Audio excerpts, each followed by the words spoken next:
Okay, let's dive into a book that has completely rewired how millions of people think about money. We're talking about Robert Kiyosaki's Rich Dad, Poor Dad. What if I told you the path to wealth had nothing to do with a big salary or a fancy degree? Well, this book throws all that out the window, and it all starts with a really unique story from the author's own life. So I want you to imagine this for a second. You have two father figures in your life. One is your actual dad, and the other is your best friend's dad.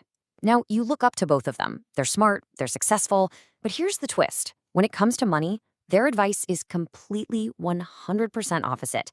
This was Robert Kiyosaki's childhood. It was like a constant tug of war between two totally different financial philosophies, and it forced him to figure things out for himself. So let's meet these two dads, right? On one side, you've got Poor Dad, and on the other, Rich Dad. Their core beliefs about money could not be more different, and it all began with one single powerful idea. I mean, just look at this fundamental disagreement. Poor Dad always said that the love of money was the root of all evil. You've probably heard that before, right? It's a pretty common idea. But Rich Dad, he flipped it on its head. He argued that the lack of money, all the stress, the fighting, the missed opportunities, that was the real evil. And that one little difference in thinking set them on two completely different journeys. And here's the paradox, the thing that's at the absolute heart of this book. Poor Dad had the credentials, right? A PhD, degrees from top universities, a stable, high-paying government job, and yet he struggled with money his entire life. Rich Dad, on the other hand, was an 8th grade dropout, but he ended up becoming a millionaire. This just goes to show you that traditional education and a good salary, they aren't the keys to wealth. It's a completely different kind of knowledge. So, how did Kiyosaki get this other kind of education?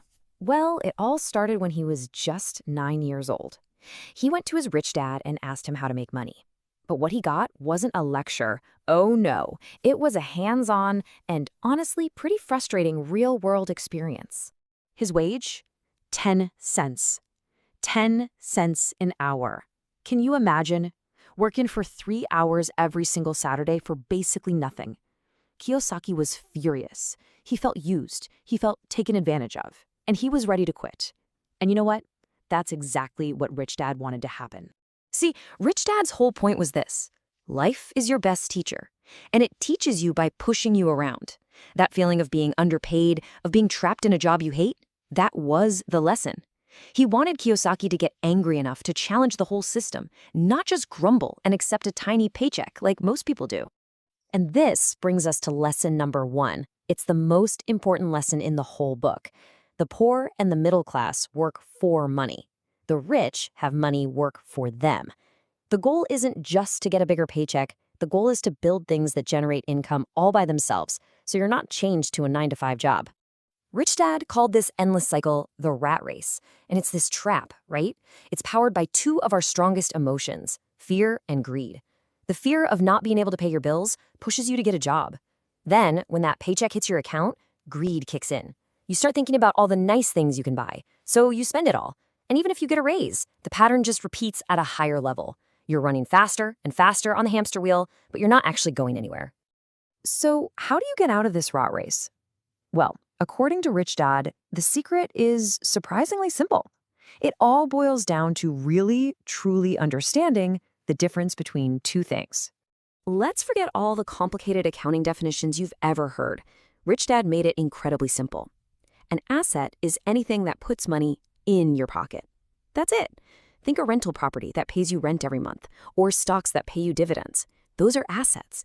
And on the flip side, a liability is anything that takes money out of your pocket. Simple as that. This is your car payment, your credit card debt, and this is the part that gets people, even the house you live in. Now, why is that? Because your own home is constantly taking money out of your pocket through the mortgage, taxes, and repairs, but it's not generating any income. Take a look. This is the typical cash flow pattern for most people. Income from your job comes in at the top, and it flows straight back out through all your expenses, taxes, rent, food, car payments. But look at that asset column on the left. It's empty. There's nothing generating income on its own. This is the financial treadmill in action. And this, right here, is the absolute core message of the entire book. The rich focus their lives on acquiring income-producing assets. Everyone else? They spend their money on liabilities that they think are assets, like a fancy new car that loses a chunk of its value the second you drive it home. But, it's not just about what you buy. It's about how you think. The biggest difference between the two dads wasn't their bank accounts. It was their mindset. It was how they used their single greatest financial tool, their brain. Poor Dad's go-to phrase whenever he wanted something expensive was, "I can't afford it." Rich Dad saw this as a total mental shutdown. It's a statement of defeat. It stops you from thinking. He actually called it mental laziness. Rich Dad, however, would ask a question. He would ask, "How can I afford it?" And that simple little shift from a statement to a question, it forces your brain to get to work.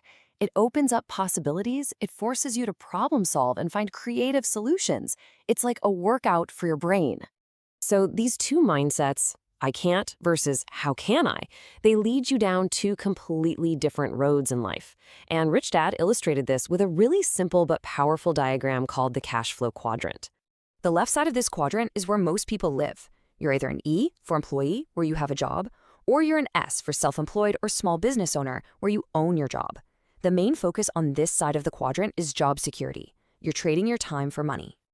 Now the right side, this is Rich Dad's path. Here you're a B for business owner, which means you own a system and people work for you. Or you're an I for investor, where your money is working for you.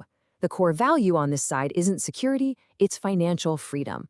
And all of this leads to one of Rich Dad's most powerful ideas. He said there's a huge difference between being broke and being poor. Being broke is just a temporary situation. It means you don't have any money right now. But being poor, he argued, that's a mindset. It's the attitude of giving up, and that can last a lifetime.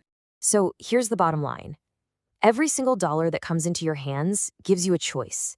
It gives you power. You can use it to buy liabilities, which just keeps you running faster in the rat race, or you can use it to buy assets, and that's what paves your path to financial freedom. According to Kiyosaki, with every dollar you spend, you're choosing the person you want to become. So the question is, what path will you choose?